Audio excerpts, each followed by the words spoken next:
আসসালামু আলাইকুম। শেষ পর্যন্ত মার্কিন যুক্তরাষ্ট্র নিজেই ইরান যুদ্ধে জড়িয়ে পড়ল। ইসরায়েলের মতো যুক্তরাষ্ট্রও সরাসরি হামলা করেছে ইরানে। ইরানের ৩টি পারমাণবিক স্থাপনায় হামলা করেছে খুবই ভয়ঙ্করভাবে। এর ফলে দুর্ঘটনা ঘটতে পারে। এখনো পর্যন্ত সেই খবর যদি আসে নাই যে তেজস্ক্রিয়তা ছড়িয়েছে কিনা বা কি ফলাফল, কিন্তু ডোনাল্ড ট্রাম্প জাতির উদ্দেশ্যে ভাষণে বলছেন খুবই সফল এবং অসাধারণ, এবং বলছেন যে এটি এখন নাকি শান্তির সময়, এবং একই সঙ্গে বলছে যে এই হামলার পর যদি ইরান আলোচনায় ফিরে না আসে তাহলে আরো ভয়াবহ হামলা হবে। দর্শক, সেই খবরগুলো এবং তার ছোট বিশ্লেষণ আপনাদের সামনে হাজির করব। তবে তার আগে অনুরোধ করছি, যারা এখনো ভয়েস বাংলা সাবস্ক্রাইব করেননি, সাবস্ক্রাইব করবেন এবং লাইক শেয়ার দিয়ে পাশে থাকবেন। যে খবর নিউ ইয়র্ক টাইমস প্রকাশ করেছে তাতে বলা হচ্ছে, টানা ৩৭ ঘন্টা উড়ে ইরানে হামলা চালায় যুক্তরাষ্ট্রের B-2 বোমারু বিমান, অত্যন্ত অত্যাধুনিক এবং শক্তিশালী। বুঝতে পারছেন, একেবারে যুক্তরাষ্ট্র, কোনো ঘাঁটি থেকে না, যুক্তরাষ্ট্র থেকে উড়ে গিয়ে হামলা চালিয়েছে ইরানে। যুক্তরাষ্ট্রের B-2 বোমারু বিমানগুলো দেশটির মিজৌরি অঙ্গরাজ্যের ঘাঁটি থেকে উড্ডয়ন করে। আশেপাশে যে অনেক সামরিক ঘাঁটি আছে মধ্যপ্রাচ্যে, সেই সব ঘাঁটি থেকে না, একেবারে তাদের দেশ থেকে, দেশের যে বিমান ঘাঁটি, সেই ঘাঁটি থেকে উড্ডয়ন করে। টানা প্রায় ৩৭ ঘন্টা উড়ে গিয়ে ইরানের ৩টি পারমাণবিক স্থাপনায় হামলা চালায়। নাম প্রকাশ না করার শর্তে এই তথ্য জানান যুক্তরাষ্ট্রের এক কর্মকর্তা। বিষয়টি স্পর্শকাতর হয়, তিনি তার নাম প্রকাশ করতে চাননি। যুক্তরাষ্ট্রের এই কর্মকর্তা বলেন, হামলায় অংশ নেওয়া যুক্তরাষ্ট্রের B-2 বোমারু বিমানগুলো মাঝ আকাশে একাধিকবার জ্বালানি নিয়েছে।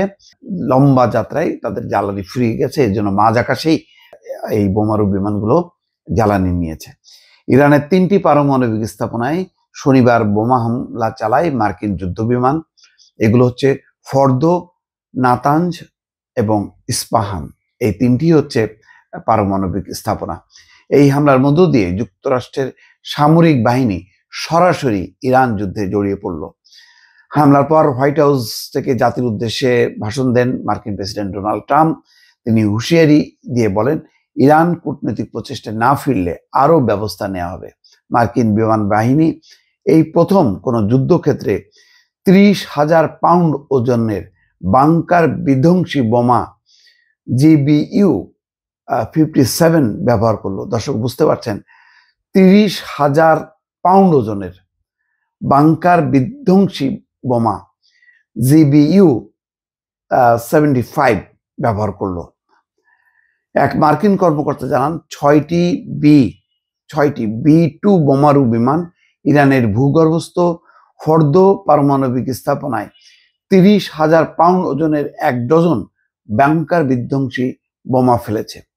অন্যদিকে মার্কিন নৌবাহিনীর সাবমেরিন থেকে ইরানের নাতাঞ্জ ও ইস্পাহান পারমাণবিক স্থাপনায় ছোড়া হয়েছে 30টি TLAM ক্রুজ ক্ষেপণাস্ত্র। এই মার্কিন কর্মকর্তা আরো বলেন, একটি 2 বোমারু বিমান নাতাঞ্জ পারমাণবিক স্থাপনায় 2টি বাংকার বিধ্বংসী বোমা ফেলেছে। মার্কিন প্রেসিডেন্ট ট্রাম্প বলেন, হামলার লক্ষ্য ছিল ইরানের পারমাণবিক সমৃদ্ধকরণ সক্ষমতা ধ্বংস করে দেয়া, ইরান যে পারমাণবিক হুমকি তৈরি করেছে তা বন্ধ করা। এর আগে ইসরায়েলও বলেছিল যে তারা এমনভাবে বোমা ফেলেছে বা ক্ষেপণাস্ত্র ছুড়েছে যে আগামী 2-3 বছর তাদের এই কার্যক্রম পিছিয়ে যাবে। আর এখন তো মার্কিন যুক্তরাষ্ট্র নিজেই খুবই শক্তিশালী বোমা বিস্ফোরণ ঘটিয়েছে ওই সব পারমাণবিক স্থাপনায়। হোয়াইট হাউস থেকে টেলিভিশনে দেওয়া ভাষণে ট্রাম্প বলেন, ইরানের পারমাণবিক স্থাপনাগুলো সম্পূর্ণভাবে এবং চূড়ান্তভাবে ধ্বংস করে দেওয়া হয়েছে। ইরানের 3 পারমাণবিক স্থাপনায় মার্কিন হামলার বিষয়টি নিশ্চিত করেছে তেহরান।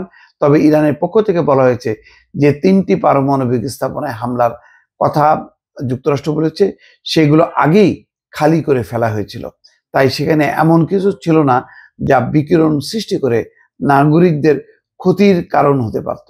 অর্থাৎ ইরান আগেই বুঝেছিল যে কোনোভাবেই হোক না কেন ট্রাম্প হামলা করবেই। ইসরায়েলের এমন ঘনিষ্ঠ মিত্র, যেখানে ইসরায়েল হিমশিম খাচ্ছে, আর কুলাতে পারছে না। এই কারণে তারা মার্কিন যুক্তরাষ্ট্রের সহায়তা চেয়েছে এবং মার্কিন যুক্তরাষ্ট্র সেটি করবে। ফলে ইরানও সেই প্রস্তুতি নিয়েছিল এবং সেই প্রস্তুতি যাতে না নিতে পারে সেই জন্য 2 সপ্তাহ সময় বেঁধে দিয়েছিল বিভ্রান্ত করার জন্য, যাতে ইরান পাল্টা প্রতিরক্ষামূলক কোনো ব্যবস্থা না নিতে পারে। কিন্তু ইরান বলছে যে তারা আগেই সেগুলো সরিয়ে ফেলেছে, ফলে কোনো তেজস্ক্রিয় যে বিকিরণ করবে তার কোনো স্কোপ রাখেনি। যাই হোক, এই হামলার মধ্যে দিয়ে যেটি হলো সেটা হলো আলোচনার পথ রুদ্ধ হলো। বিশ্ব মোড়লদের যে রাজনৈতিক মেরুকরণ সেটি আরো স্পষ্ট হলো। চীন, রাশিয়া নিঃসন্দেহে এই ধরনের হামলাকে সমর্থন করবে না। জাতিসংঘকে পাশ কাটিয়ে, আলোচনাকে পাশ কাটিয়ে এই ধরনের হামলার নিন্দা আগে থেকেই করছিল মুসলিম দেশগুলো এবং শক্তিধর দেশগুলো। সামনে হয়তো পরিস্থিতি আরো জটিল হবে। দর্শক ভালো থাকবেন। আল্লাহ হাফেজ।